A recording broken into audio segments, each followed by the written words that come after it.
Died while serving in Iraq. His casket arrived at Austin Bergstrom Airport today.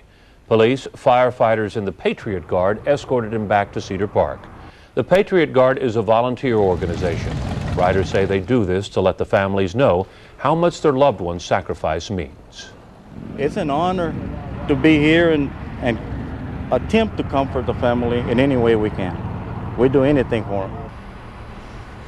Matthew Morris lived in Cedar Park and was engaged to be married. He is the first Central Texas war casualty in 2008. Cedar Park says goodbye to a local fallen soldier. The only thing we can do is to honor him, and it's the least we can do. A touching tribute to a former Cedar Park High School student killed in Iraq. That's our top story on Austin's news station. Good evening, I'm Christine Haas. And I'm Tyler C. Swarta. A fallen soldier returns home. Today, the city of Cedar Park paid tribute to a native son who was killed last week in Iraq.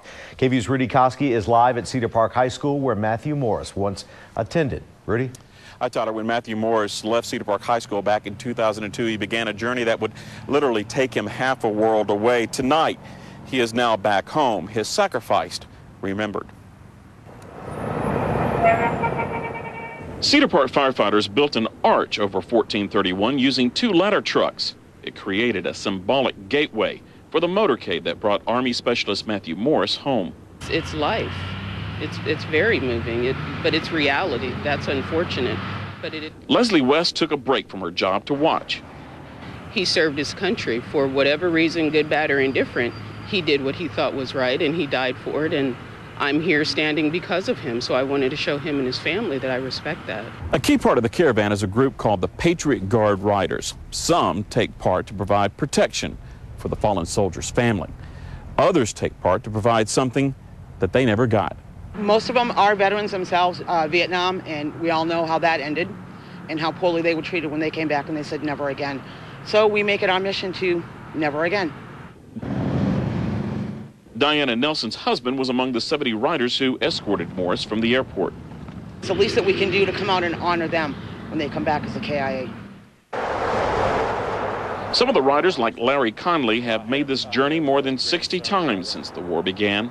We had people from all over Central Texas who wanted to come for this hometown hero. Conley never met Army Specialist Matthew Morris or his family. That didn't matter. Because he's a fellow soldier. A desire to honor, which is why the Cedar Park Fire Department built the archway. Morris was never part of the department, but he was part of this town. And that is why the city made a point to welcome him home. Now, graveside services will take place in Killeen. Reporting live in Cedar Park, Rudy Koski, KVUE News. Rudy, thank you. Thank you. A Fort Hood soldier killed in Iraq is being remembered tonight in his hometown. 23-year-old Army Specialist Matthew Troy Morris was killed last week by a roadside bomb. Today, the city of Cedar Park used 2 ladder trucks to build a symbolic archway over FM 1431. The motorcade carrying Morris's body drove through the arch shortly before 1 o'clock this afternoon. About 70 members of the Patriot Guard Riders took part in that caravan. For some of the riders, this is their 60th trip since the war began. Because he's a fellow soldier, and he gave his life for us. And what more can you ask? The only thing we can do is to honor him, and it's the least we can do. Morris attended Cedar Park High School before enlisting in the Army. He left the school in 2002. Graveside services for Morris will be held later this week in Killeen. In Williamson County came together today to honor local fallen heroes. CBS 42's Alexis Patterson joins us live in Georgetown with more. Alexis. This statue behind me honors Sergeant First Class Nathan Chapman, whose parents live here in Georgetown. Chapman was the first American soldier killed by enemy fire in the War on Terror. This site became a memorial for all Williamson County troops killed in the line of duty. Today, 2 more brave Americans were honored here. Major Christopher M. Cooper.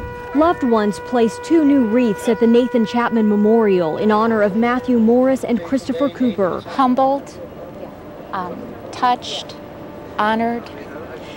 it's kind of bittersweet. Specialist Matthew Morris died in Iraq this past April. His parents say the only thing bigger than the hole in their hearts is the pride they feel, a common theme among these families. It is kind of interesting to see that you're not the only one, but it also makes it kind of sad that you're not the only one. Major Christopher Cooper died in a B-52 crash near Guam in late July.